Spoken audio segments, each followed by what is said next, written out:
All right, so for topic 6, and it's not really so much a topic, this is like leftover ones that don't neatly fit one of the other categories. So a bunch of these ask a variety of different things, or they're just kind of weird. So we want to see those and make sure we're good. It serves as a good review heading into a multiple choice test that's kind of over everything, because these cover a lot of different things. And we said we would omit number 2 and number 4. We'll do 1 and 3 today, and that'll leave you with the others to do. All right, number 1. So P is the density of plankton cells in millions of cells per cubic meter, and H is in meters.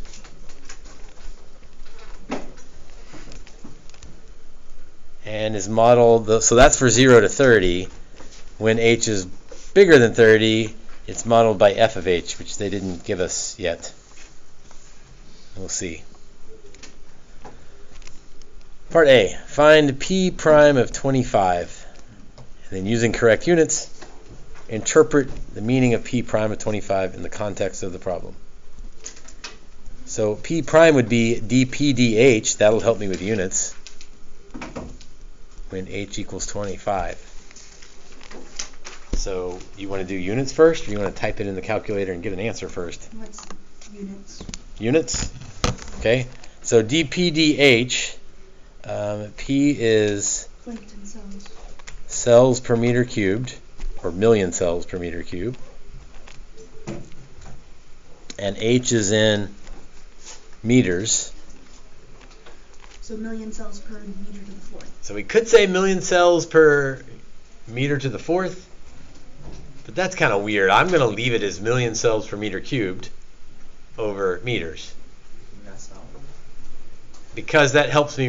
That also helps me explain the meaning of that in the context of this problem. It's how the density is changing as we go deeper into the water.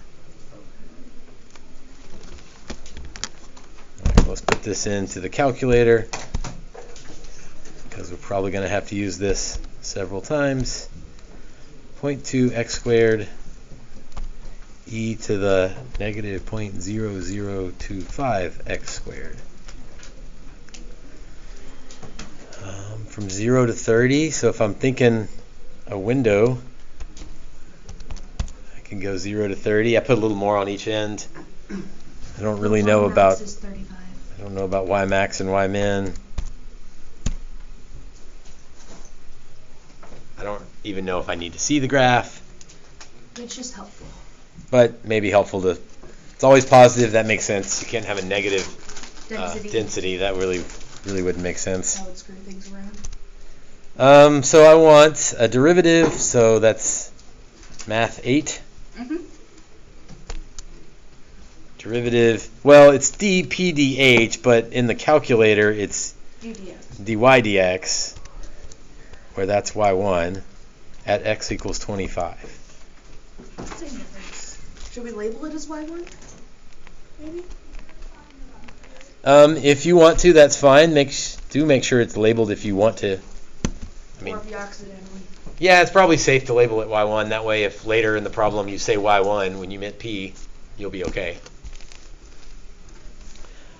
Okay, so I've got P prime at 25.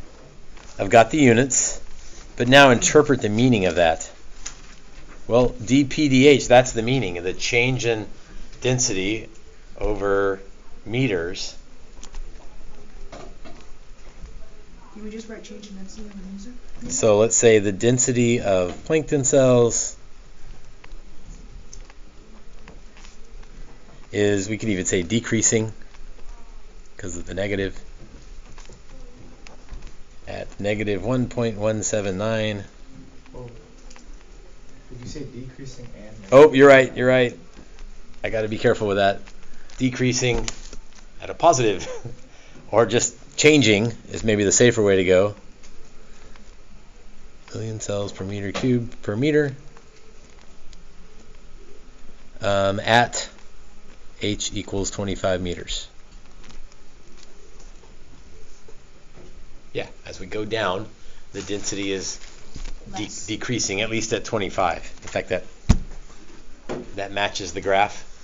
In fact, I think you can do some calculus on the graph. Yeah, dy dx at 25. Mm-hmm. And so that gives you a little bit of a picture. You get the same number, but that This you might can make it see easier it's for some people. decreasing. The density is decreasing at 25.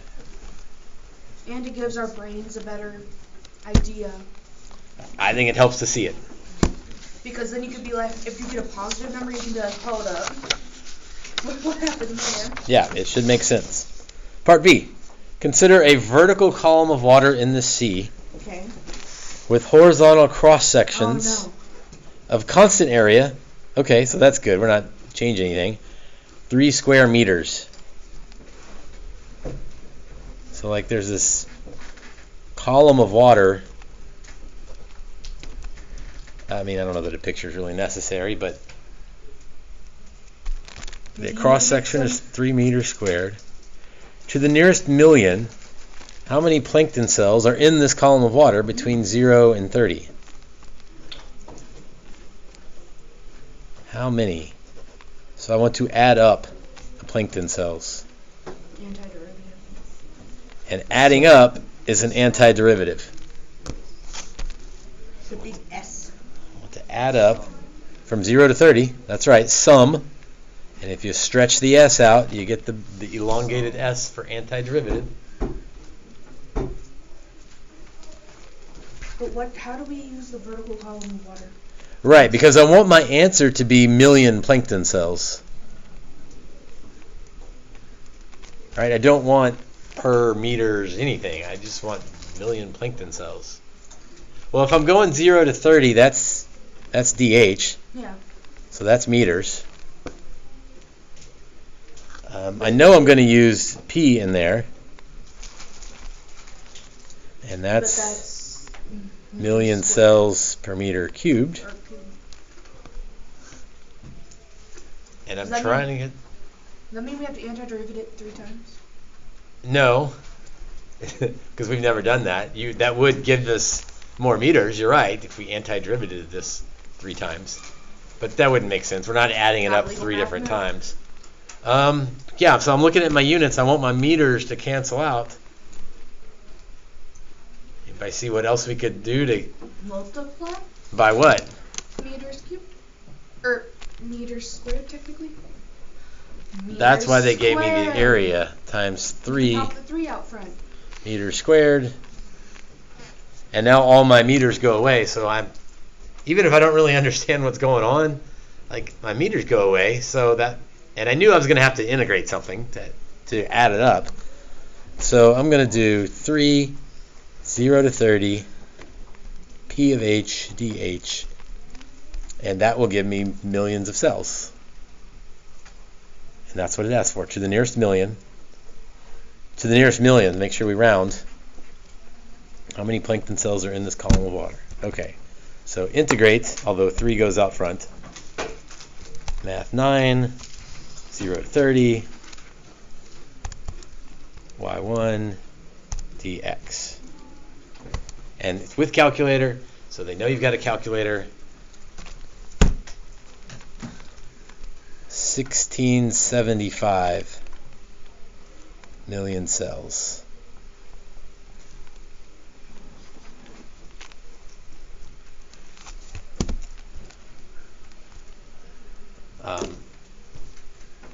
Speaking of my favorite Facebook group, someone asked, it wasn't about this problem, but it was basically this question of, when they ask you to round not to 3 decimals, like 3 decimals is the standard, but if they ask you to round to the nearest million or like to the nearest person because it's people and you can't have half a person, all that stuff, like what's the rule if you don't? Like what if you do give 3 decimal places?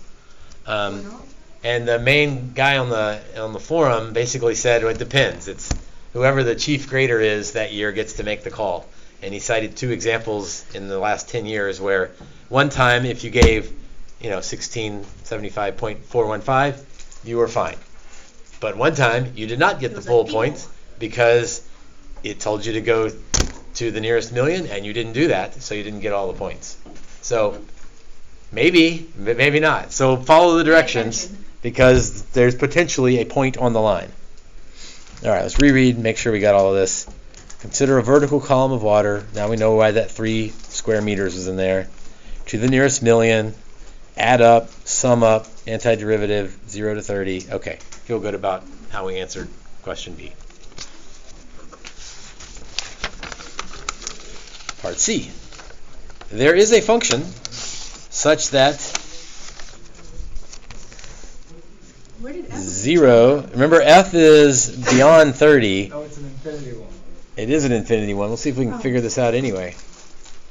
F is what's going on beyond 30, right? It's p between 0 and 30. It's f beyond 30. There is a function u such that f is between 0 and u. By the way, this sounds like squeeze theorem Did you ever teach us that? I can't or sandwich theorem. Like if f is between 0 and u. Yeah, you did teach us that. Okay. So I'm going to guess u goes to 0, and that way I know f goes to 0. But I don't know, we'll see. It says 0 or 30 to infinity. Is 105. So I just know that f will be less than 105. Okay. I don't know. Maybe I should read the rest of this problem, but I think that's where we're going here.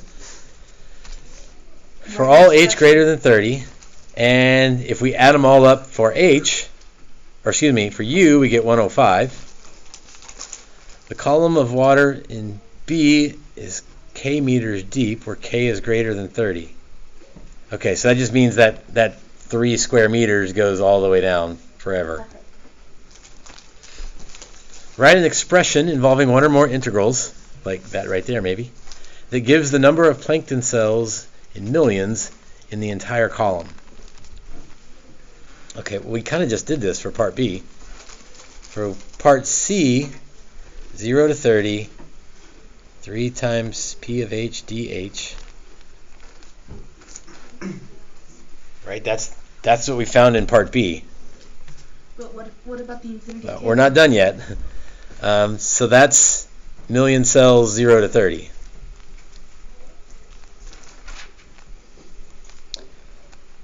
So 30 to infinity. Now they said, yeah, we're going to add. F is how many are there. So we're going to put f of h dh, and we still need the 3 on there. So that's million cells 30 to forever.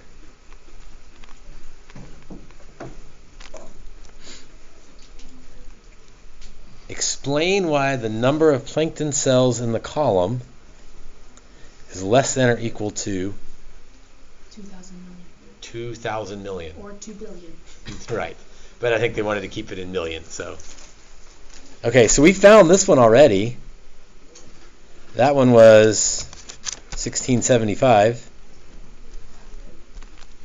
Well, maybe we should carry those decimals again, just in case.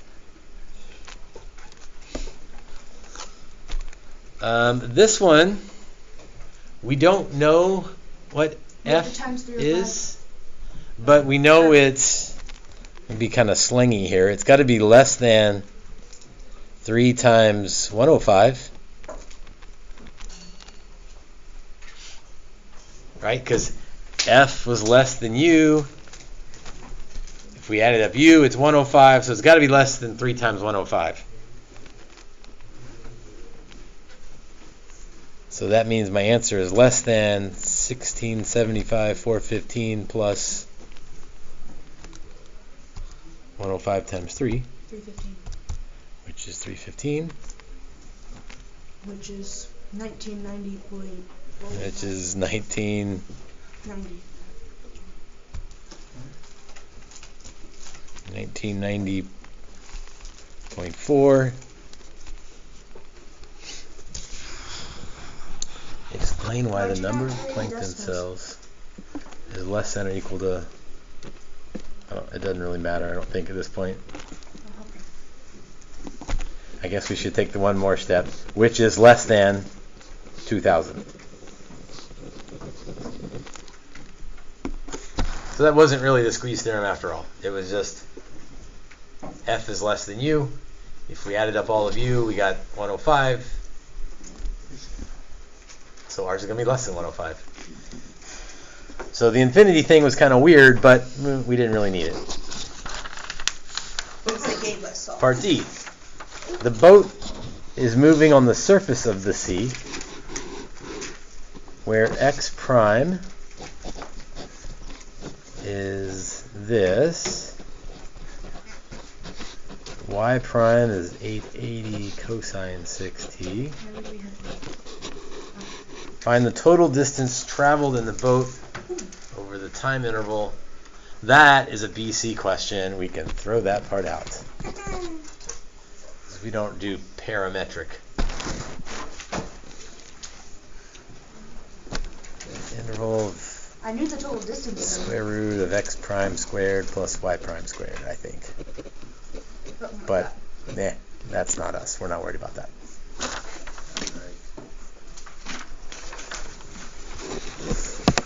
All right, we're omitting number 2. By the way, that means that took us a little more than 15 minutes. And we are doing number 3. I thought we were doing number 6. I think you're doing number 6. I'm doing number 3. And we have 18 minutes left to do a 15-minute problem. Oh, yeah, I did write it. We got all the time in the world. Number 3. The inside of a funnel of height 10 inches has circular cross sections. Okay, but changing. So this is not like the column of water we just had. At height h, the radius of the funnel is given by this thing. That. No calculator. Units of r and h are inches. Find the average value of the radius of the funnel. I know how to do that. Average value. So like you should have that off the top of your head. The average value? 1 over width times the antiderivative. Yep, so 1 over 10 times the integral of 0 to 10 of r dh.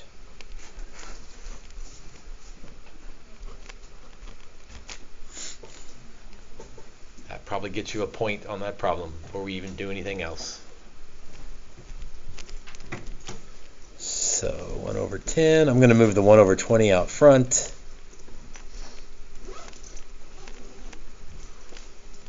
Okay, yeah, it's no calculator, so it's hopefully not terribly difficult to integrate. If you're worried about 10 times 20, you can leave them as 10 times 20. Let's see, so that'd be 3h plus h cubed over 3 from 0 to 10. Is that a safe stop? No. No. Not yet. That's not calculator ready. It's also got some calculus left in there. So 3 times 10 plus 10 cubed over 3. And then it would be minus the zeros. Minus the zeros, so you can write them if you want to sort of convince yourself that it's 0. Or if you know that it's going to be 0, you can leave them off. But that's Just be careful, because if not every time when you plug in 0 do you get 0. Yeah. So make sure you plug in the bottom limit, and if you see that it's going to be 0, fine, leave it off, but don't automatically leave off the bottom, even if it is 0.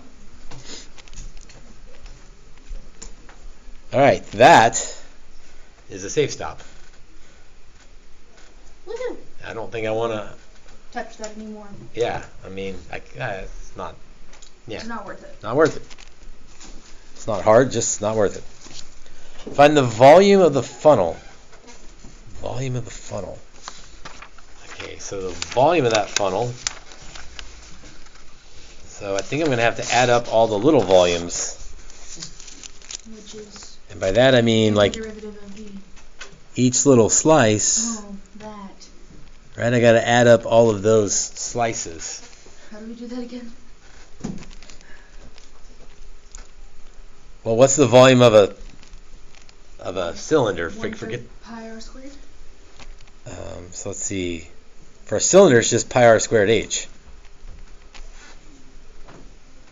But it's a funnel. But I'm not adding up funnels. I'm adding up cylinders.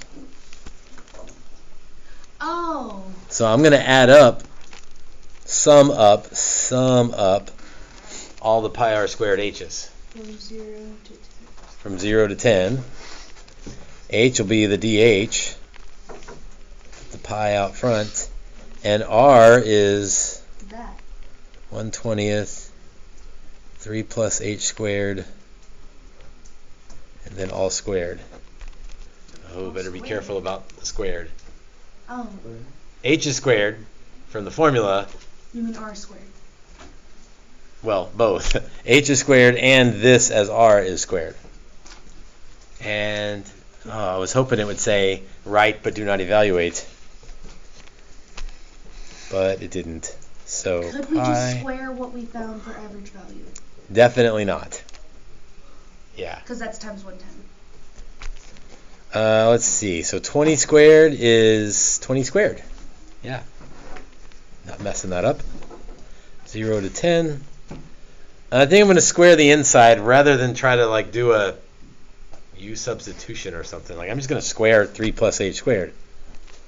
9 plus H to the 4th?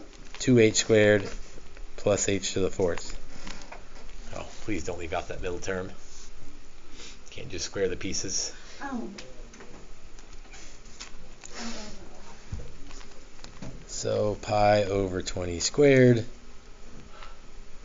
9h plus 2h cubed over 3 plus h to the 5th over 5 from 0 to 10. It's sort of like part A. Definitely safe stopping this because I don't know. Don't want to touch it.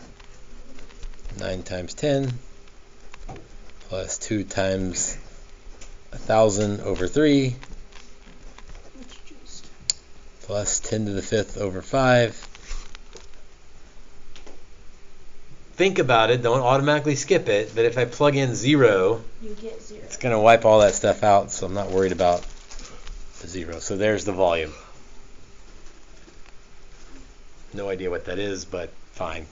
Don't ask me. Safe stop. All right, so that wasn't too bad. I mean, that was kind of tedious, but there's one more part.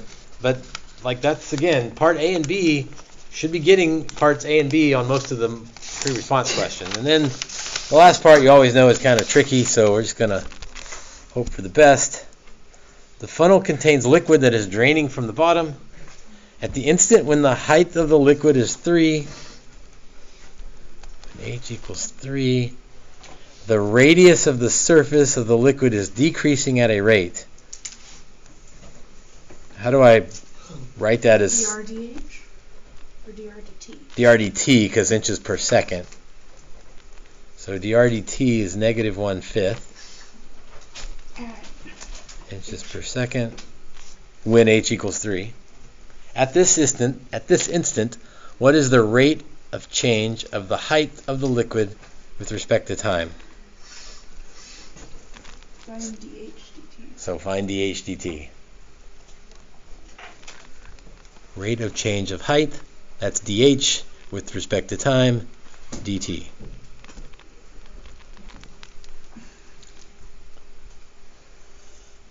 So I need something that relates R and H. R equals h squared. Well, yeah, they told me what R is equal to.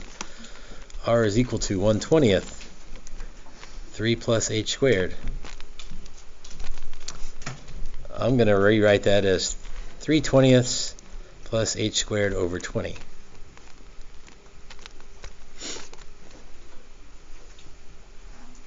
So how do I find dr dt? Or dH dt? Like, how do I make? That's why I was confused with it. How do I make those variables show up? You take the or you take the derivative Yeah. of r. Take the derivative of both sides. So on the left side we got dr dt. On the right side 3/20th goes away. 2h over 20 times dH dt. So h over 10. Yeah, so h over 10. And as weird as this started out, this really isn't bad because they gave me dr dt. I know h. I'm trying to find dh dt. So dr dt is negative 1/5. H is 3. And I'm trying to find dh dt.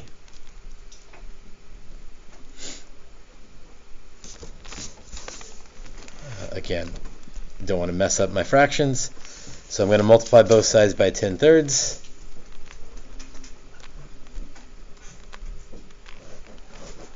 And of course I know how to reduce 10 and 5, But no touching. but maybe I don't want to mess that up.